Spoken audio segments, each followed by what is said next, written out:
So hi guys! Welcome back to our YouTube channel. And for today's video, puti ko dito. Kasi guys, kakaiba yung excitement ko ngayon. So kung makikita nyo, nasa labas kami. Ayan, kasama ko ngayon si Bok, tsaka si Kevs, tsaka si Lee, yung nagda-drive din sa labas. So ngayon, papunta kami ng airport dahil pupunta kami ng Japan! Let's go! Oh my God! Grabe yung excitement namin guys sa loko. Sabi ko nga kanina, yung excitement ko, ngayon ko na lang ulit to naramdaman. Yung excitement ba na, yung parang first field trip mo nung elementary ka, yung ganong excitement, alam mo yun, parang ngayon ko na lang ulit siya naramdaman. Although, nagta-travel naman na ako sa ibang places, pero siguro dahil dream ano namin to ni Kevin parang dream country namin siya. Dream honeymoon. So, honeymoon natin, babe. Ha? Anong gusto mong pangalan? Palayaw na lang muna. Isipan natin ng palayaw. Siopaw? Ano? Taco. Takoyaki. Taco. Ikaw, Bok, kamusta ka naman? Alam ko, Ito. tatanungin mo si Bok. Ano to? Ano pangalan magiging anak mo, Bok? Sobrang excitement dahil pa Japan. This is my first flight on Wow. out of the country. Oh! Yeah! Uy, nasan yung jacket mo? Ready ka na ba? Well, my jacket in my luggage. So guys, yung mga dala-dala pala namin ngayon, no? Kung makikita nyo rin naman yung suit ko, yan, naka turtleneck and panglamig kasi nga, malamig nga daw dun sa Japan. So, dito sa Pilipinas, kung umulan lang, di ba, parang nilalamig-lamig ka na. Pero doon, pagdating mo doon, hindi lang yata Baguio feels but parang mas malala pa yata. Kasi last check ko, parang 6 degrees. Sabi ko, totoo ba? Oh my gosh. kaya yung ibang mga jacket Ako ko na... pinapangarap ko sana ma-frostbite yung kamay ko. yung mga iba kong jacket na dapat hindi ko dadalhin, dinala ko na pala. Kasi parang, lamigin ako eh. Oo, parang lahat yung nasa baggage ko, parang lahat puro panlamig. Wala ata akong brief na dinala. Tsaka, Ay, ganun. Hindi naman ito makikita eh. Abangan nyo rin yung kanya-kanya namin mga vlogs, no? Kanya-kanyang POVs yan. So, abangan nyo yan sa TP. So, ayun lang guys. Magkita-kita tayo mamaya sa airport. Let's go!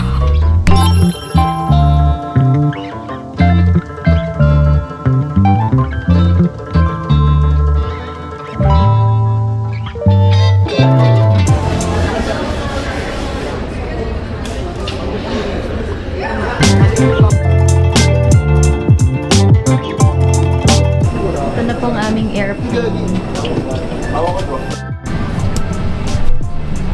So guys, nandito na tayo ngayon sa... Ay, ang lapit. So nandito na tayo sa loob ng airplane, no? And sad kasi hindi ko katabi yung asama ko. Nandito siya sa harapan. Ayan. Nasa pinakadulong-dulo tayo, no? Sa pinakadulong-dulo. Airlines. Airlines.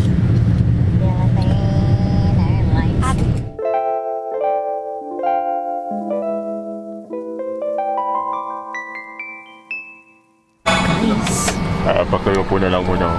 Ano ba mawali dyan? Aircon pa lang ba yan, guys? Aircon pa lang yun, guys. Wala pa tayong Oh, kalma. Sorry. Kalma. Sabi ko pa naman, ang lamig. Kalma muna tayo, guys. Kakalabas lang namin ng airport, guys. So, dito na kami ngayon sa labas and walang aircon to. Malamig talaga. Ang sarap. Ang sarap ng pagkalamig. Lamig. Parang papuntang, na to eh. Ref na natin to ah. Ang lamig. Oh my God! Si Isla Boy!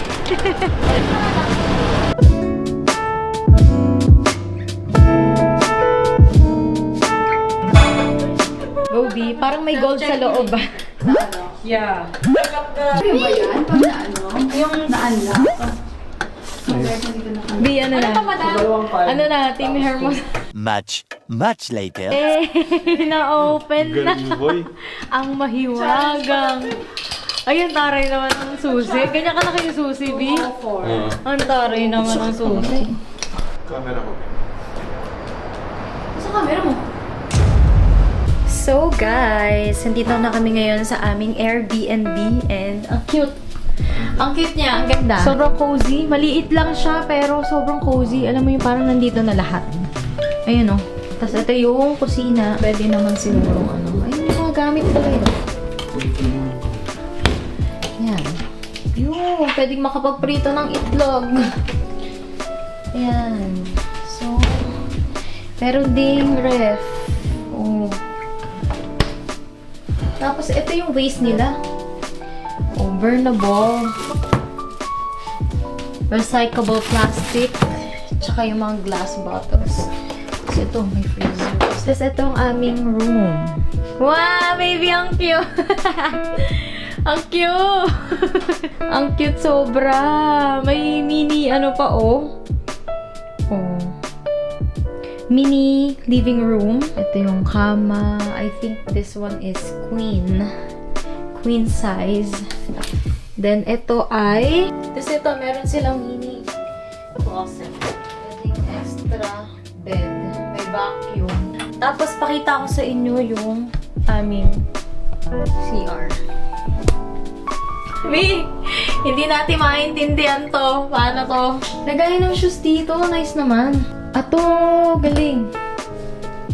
Pala, okay. Toothbrushan. May blower yan. Ang cute na liguan. Oh, mini bathtub yan. Asan yung open? Yan. Oh, mini bathtub yan. Sabi. Wala, sobrang linis. Ang nakakatuwa naman. So, look at our outfit. Charis. Parang Korean lang yan. Mag-aayos lang siguro kami. Magpapalit ako ng ito kasi hindi kinakaya ng jacket ko na to. Medyo manipis pa ng konti. Kasi sobrang lamig sa labas. So, sa labas ay 10 degrees. Chinek namin kanina. No? Habang papagabi ng papagabi and hanggang sa magmadaling araw, mas lumalamig pa dito. And baka mag 6 degrees or baka mag 1 digit pa siya. So, kailangan natin na makapal-kapal na jacket. Let's go! Oh guys, good morning. Nakita nyo naman kumakain na kami. So, ito yung mga pinagbibili namin kagabi bago kami umuwi, no? Kasi nag-dinner kami kagabi sa labas. So, hindi na ako nakapag-vlog dahil sobrang sakit ang ulo ko, guys. Nakapag-vlog ako, guys. Siguro, ayan, panoorin nyo na lang kay Kevin. Gano'n na lang. Kalinhinan. At kasi ng ulo ko, gawa ng, feeling ko dehydration kasi doon nakapagdala ng tubig. Tapos, matubig kasi talaga kami ni Kevin. So, parang, pag di kami nakapagtubig ng mga ilang oras, parang feeling namin dehydrated na kami. Ako, medyo sensitive talaga yung ulo ko. So, kahapon grabe migraine ko. Hindi na ako nakapag-vlog. Pero ngayon, babawi tayo. I'll try my best. Kahit na nakauwi na kami ng alas 2 and nagising ako ng 6:30. Pero bumangon ng 7 kasi hindi ko talaga kaya. Actually, nandun pa din yung sakit ang ulo ko. Kaso nga lang, ang call time namin is 8. So, anong oras na? Ayun 7:56 na. So, good luck sa amin. Hindi ko alam kung paano ba. Mamadaliin ng lahat. Ako lang tapos na akong maligo. For now, kakain muna kami. Mamaya na ulit. Bye. Paalis na kami. And kanina pa sila nag-aantay dun sa baba. So, naka-all black ako. Ganito. Naka-heat tech na ako, guys. Hanggang ilalim yan. Tapos, ipapatong na natin itong ating coat. Ayan. Parang naiinitan na ako.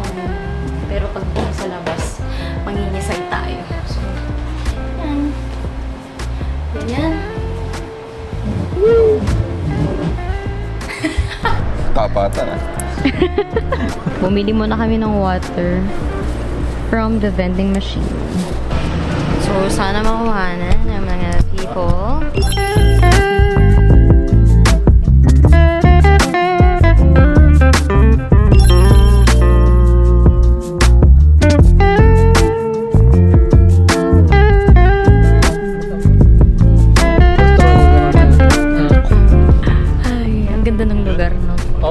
Titigan ko lang sa labas.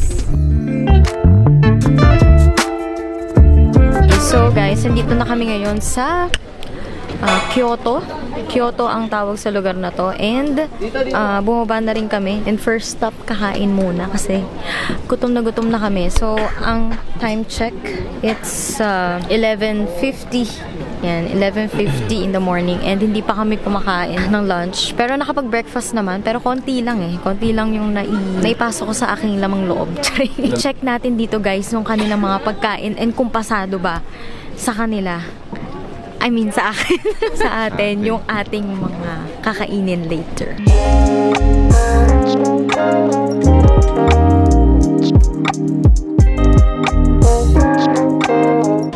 nakabili na tayo ngayon ng, hindi ko alam kung anong tawag dito, pero mukha siyang mochi. Mochi yung labas, tapos parang may chocolate sa loob. Then, merong strawberry sa gitna. So, gusto ko na siyang tikman kasi gutom na gutom. Pink. Because pink is my favorite color. Cheers, guys.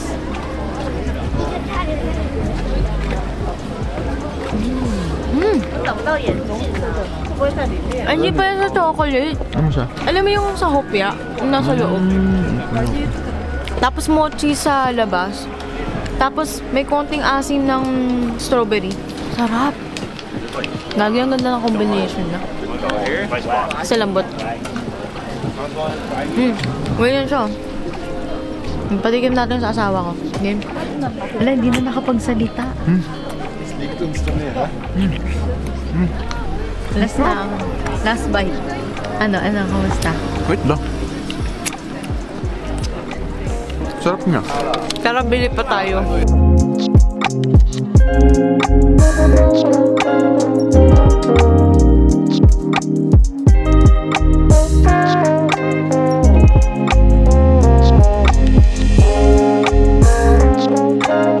So guys, kung makikita nyo dito, yung pinila, di ba? Sobrang usok. Akala ko kanina, sobrang init niya. Pero nung tinikman ko, hindi na pala siya ganun kainit. Parang saktuhan lang. Hindi mapapaso yung dilam. Tapos ang sarap ng tinila dito. Kakaiba yung, kasi di ba yung mga sineserve sa atin, parang medyo matapang. Ito parang very light lang. Tapos yung aftertaste niya, parang iba din. Yung mga menu nila is good for one person lang. So, para siyang nakabento na. Usually ganun, parang nakabento or nasa isang bowl.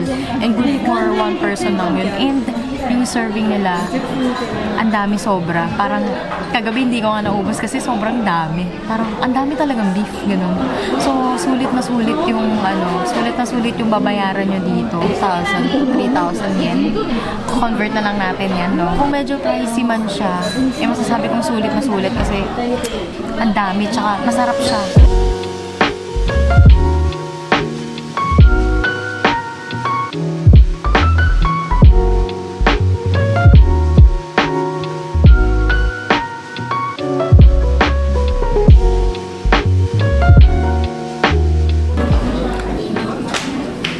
Samahan mo pa nito.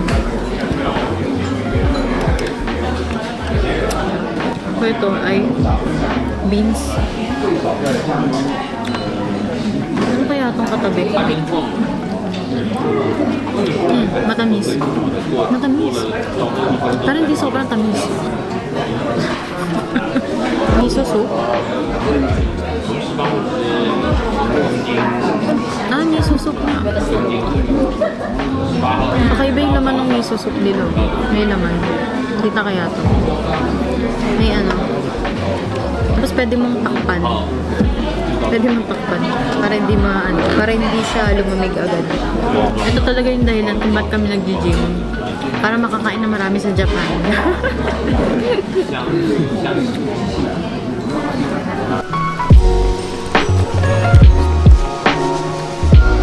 Grabe yung photographer namin, oh. Nakuha ko na para talaga. At grabe din ang model, oh. Sa'yo para. Nakuha ko na parang tama. Lakad-lakad lang kami ngayon, guys. Pagtapos kumain. So, ayan. Ang sarap maglakad, hindi nakakapagod kasi sobrang lamig. Tapos Di ba talaga nakakapagod? To think na yung totoo nakakapagod, nasakit ako ng paa ko, alam mo. Ayun na, ang dalawang couple din. Dalawang doctor. Talagang pinanindigan ni Doc Alvin ang kanyang pagiging doktor. Nakaputi talaga lahat.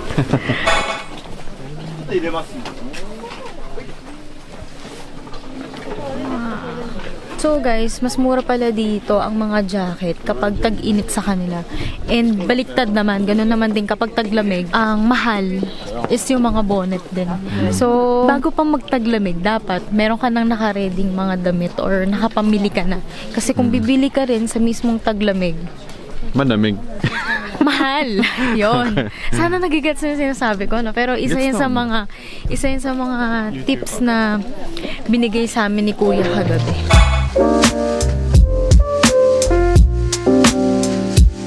So guys, nandito na kami ngayon sa Nonomiya. Ayan. Yung nakalagay dito is Nono Mia. B, ano sabi ni Mia? Ano? Ano sabi ni Mia? No. No, Mia! Ay, galing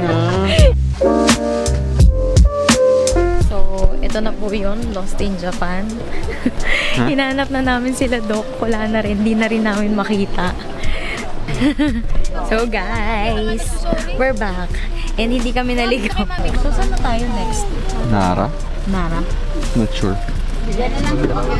Sige, ako din, di ko din alam. Nakikisabay na ako. Kami ang tinatawag na Team Hermos Habit. So guys, may ice cream kasi dito. And nakita namin na may matcha flavor sila. So, gusto ko sanang itry. Kaso tong asawa ko, parang ayaw kasi nakaramdam ng lamig. Pin tayong ice cream. Hindi ako ice cream. Sabi mo mag-ice cream tayo. Hindi ko kaya yan. Sige, tara. Kaya mo yan. Kaya nga honeymoon. Oh! Sabi niya, Chares. Sorry. Arigatou gozaimasu. So, isa to sa mga pangarap ko guys, ang makapag-ice cream sa malamig na lugar.